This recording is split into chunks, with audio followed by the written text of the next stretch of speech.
the fast lane. Now it's broken down on a couple fast things. How's everybody doing today? That's good, that's good. My name is and I just want to thank you for coming out tonight. Welcome to the Trinity Life Center. Thank y'all for coming out. Give yourself a hand clap. So I just wanted to address everybody. Thank y'all for coming out. We're going to be starting shortly. Rush hour traffic. We got a lot of folks caught up, so we're trying to let everybody get in so they can get the same message everybody getting. Now, y'all excited? Okay. So we're going to be starting shortly. We do have to visit the building. So y'all more welcome to get up and shop with the different vendors we have, as well as most of the pearl that's back there. If you get a little hungry, you can shop with them. And we're going to be starting shortly, okay? All right, thank you.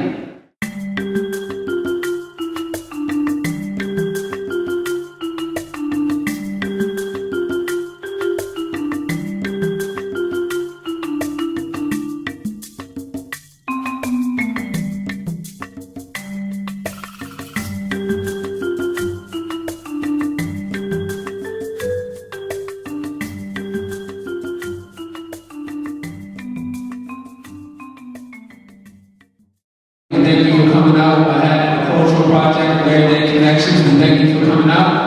We're going to have Dr. Umar Johnson presenting tonight. And without further ado, Dr. Umar Johnson, thank y'all.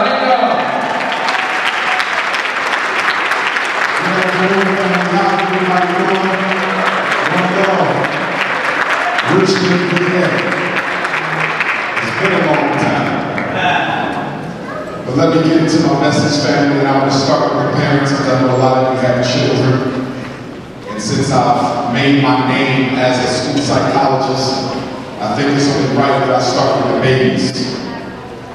So I want to go through 10 commandments that I think are relevant for black parents, 10 things that you need to take with you if you're raising African children. Just before I came over here a few minutes ago, I was on the phone with a brother from Georgia, and he got a letter today from the school. I'm talking to him in the hotel room. It hasn't even been an hour. And I'm glad I picked up the phone. He said, Dr. Johnson, my son is in the 2nd grade. We live in Georgia. The mother and I are now together, but the school wants to meet with us Friday because they believe that my son has a learning disability. So I asked him, what grade is he in? 2nd. How old is he? 7. And then the most important question was, do you believe that your son has a learning disability? That's the most important question that I ever asked when I evaluate a child. What do you think? Why do I ask the parents' opinion when it comes to these evaluations? Because my evaluation report is going to produce a conclusion of what I think. And what I need y'all to understand is that the diagnoses we get out at the end of the day are professional opinions. So why is the psychologist's opinion more important than yours? Why is the principal's opinion more important than yours? Why is the teacher's opinion more important than yours? At the end of the day, they're all opinions. So the father said, what I think, Doc, to be honest, my son is with his mother most of the time. I'm going to just be honest. He said, be honest, brother, because this is about his future. He lives with his mother most of the time, and she don't make him work. She don't make him do his homework. He's lackadaisical about school, and she doesn't put the fire up under him to want to learn or receive the consequences for not learning. So I said, do you know what you just did? You just gave me the diagnosis that I already presumed it would be. He said, what do you mean? You just diagnosed your son. There's no need for an evaluation. And what is the diagnosis, Doc? Sloppy and lazy disability. Did y'all hear that? Sloppy and lazy disability. There's no need for me on Friday. You just said that you believe unequivocally that your son is struggling because the mother don't make it work. I said, furthermore, 2nd grade is too young to be evaluating children. I need y'all parents to hear this. Because some of you send your kids in for testing in the 2nd grade. Some of you send your kids into testing in the 3rd grade. Some of you send your kids into testing kindergarten, preschool. So here's my question. How can a child who's 7 in the 2nd grade, he just started learning for real last year. How can you have a learning disability when you just started learning? Why would you diagnose a baby and put a baby in special ed? And for the life of me, having been doing this for 20 years, I'm still trying to find out what's special about special ed. Maybe y'all know something I don't know. And I'm the one that evaluates a child. I'm the one that puts him in special ed. But some of y'all think that if I put my son in this classroom with this IEP, incarceration preparation plan, if I put my son in this class, something miraculous is going to start happening and his reading levels will start rising. This is y'all think in Richmond. If I put him in special ed, his math levels will automatically start rising. If I put him in special ed for ADHD, ain't no daddy at home disorder, he'll be able to sit still. Do you not understand that the special ed class is no different than the regular class? Do you not understand that the teacher in the special ed class is a white racist, just like the one in the regular class?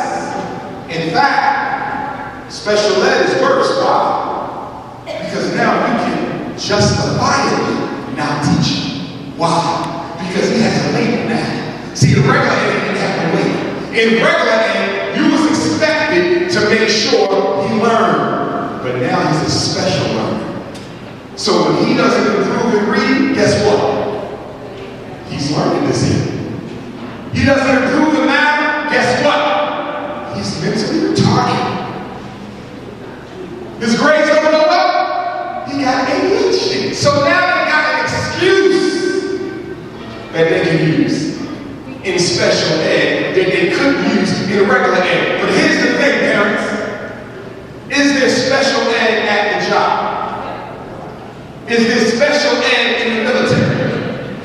Is there special ed in college? Is there special ed in life? So why do you let black boys, the most vulnerable population in the United States, why would you take the boys who are going to have the toughest time and put them in a program where they're led to believe that I can get over and get by because I have a presumed disability? You set your son up for a life of failure by telling him that you can always use a label to get over on other people. A black boy doesn't get a second chance in America. So why are you giving him second chances? Yesterday we celebrated the birthday of who? My ancestor, Frederick Douglass. A black man who taught himself how to read. We had thousands of black enslaved Africans because there was no slaves out there. They were enslaved. I need y'all to get this. Because psychologically, when you say slaves, it creates a mental impression that they were born on purpose to serve other people. There were no slaves. There were enslaved Africans. Something was done to them to subject them to the oppression. Not slaves, enslaved. Now today, we do have slaves, but we didn't have them back then. What do you mean by that, Dr. Umar? I mean that in my opinion, psychologically speaking, slavery began in 1865. It didn't end in 1865. Why do I say that? Because when you have a slave, you don't have to put chains on. When you have a slave, you don't have to whip him. When you have a slave, you ain't got to beat him. You ain't got to castrate him. You ain't got to brand your name in his skin. When you have a slave, you don't even need to have runaway slave laws. Harriet Tubman wasn't a slave, she was a free African. Frederick Douglass wasn't a slave, he was a free African. Gabriel Prosser and Nat Turner, they was not slaves, they were free. If they were slaves, they would never even conceived of those slave laws. So contrary to what we're taught, those Africans were free. You're the slaves. You voluntarily participate in your oppression. You voluntarily celebrate the 4th of July. You voluntarily cling to the white Jesus. You voluntarily seek the peace of white people every day. You voluntarily spend 80% of your income on disposable, useless things just because they have a white label on. You're the volunteer. They were forced. Now, parents, rule number 1, never sign anything in the school unless you take it home and read it over at least 3 or 4 times. And I want my mothers to hear me. Because my mothers, in fact, y'all do the thing, my mothers, don't take no ink pens with you when you go to school.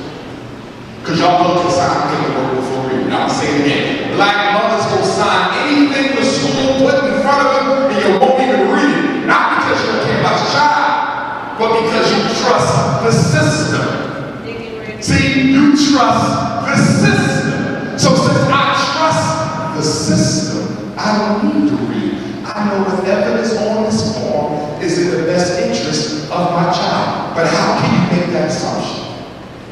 When only 1 out of every 4 black boys graduates from high school, how can you make that assumption? When 2 out of every 4 will drop out before the 10th grade, how can you make that assumption?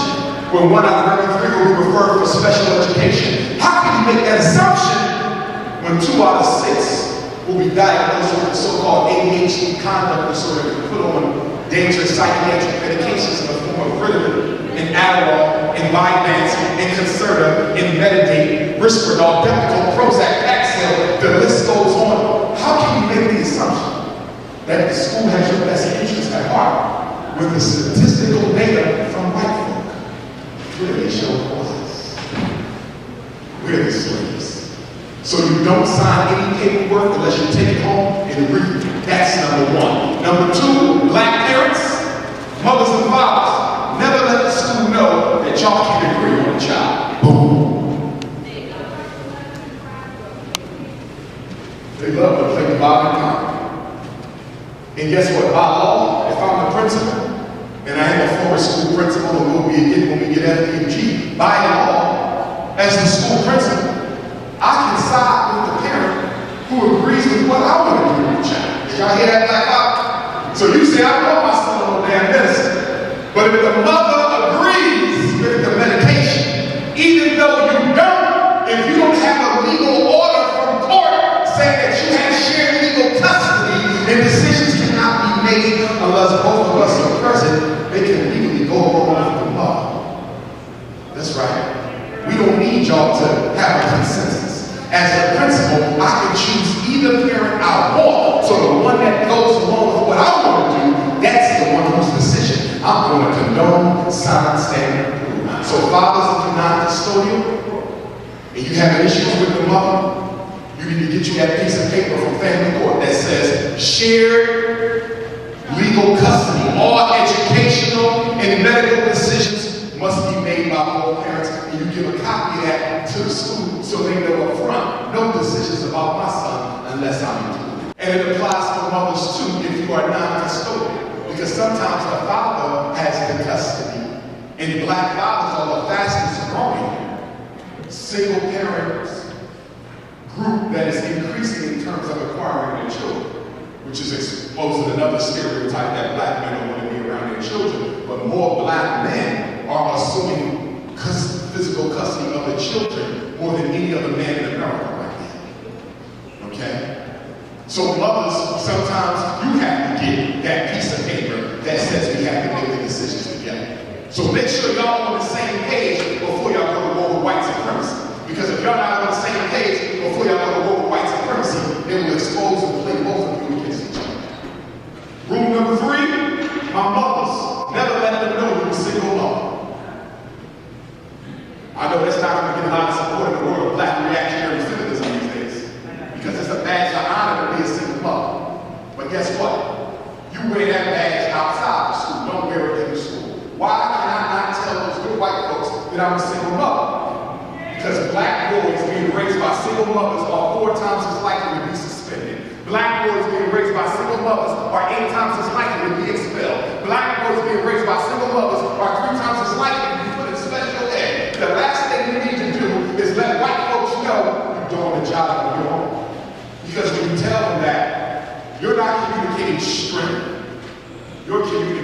fact that you don't have something.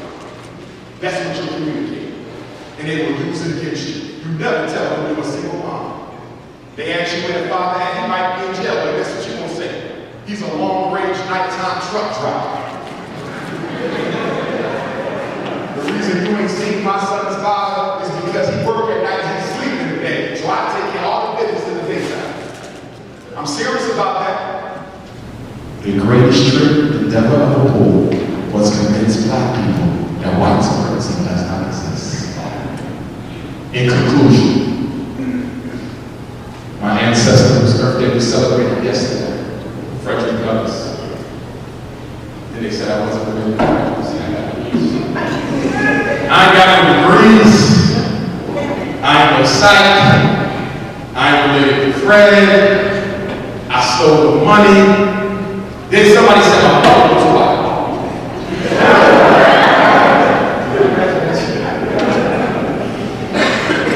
Frederick said, if there is no struggle, there is no progress. Those who profess the faith of freedom and deprecate agitation are like men who want crops without pulling up the ground. They want rain, but can't stand the thunder or the lightning. They want the ocean, but they don't want to deal with the awful roar of the water. He said the struggle we have might be moral, or it might be physical, or it might be both moral and physical, but it must be a struggle. He said a man may not get everything that he pays for in this world, but you will pay for everything that you get. And this must be paid for with blood or with blows or with both. But he who wants to be free must himself strike the first blow. He said, for 20 years I prayed on my knees to God for freedom. But the good Lord gave me no freedom until I got up off my knees and started praying with my feet. He said, you want respect for white people? Why do you want for people? The man who pities you will never respect you. And the man who respects you has no need to pity. He said, but most of all, you remember that power conceals nothing without a name. It never did, and it never will. The Honorable Marcus Messiah Law said, without confidence in yourself, you are twice defeated in the race of life. Without confidence in yourself, you are twice defeated in the race of life. But with confidence, you have won even before you have started. Thank you very much.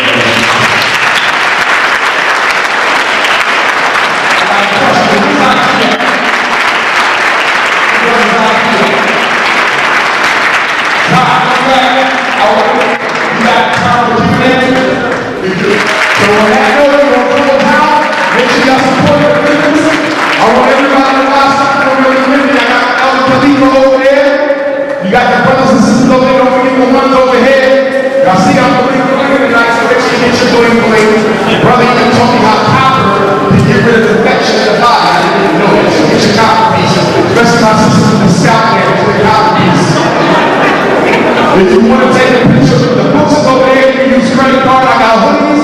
Make sure you get your eye together. We support white folks and Jews and Chinese and Arabs support each other. Don't forget about the vendors over here. Elder Khalifa on the left side, the vendors on the right side. Support the vendors, y'all. Show love to black business. Show love to black business. Show love to black business. And you can use a credit card. I'll show you. Oh man, look what we got. RBGK. Oh my God.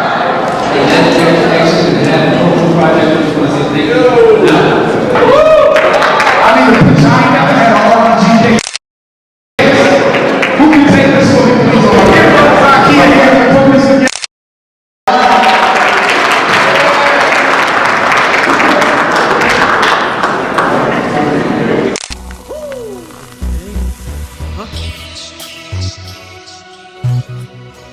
Campaign. Fast lane. Hey, play that track, bro.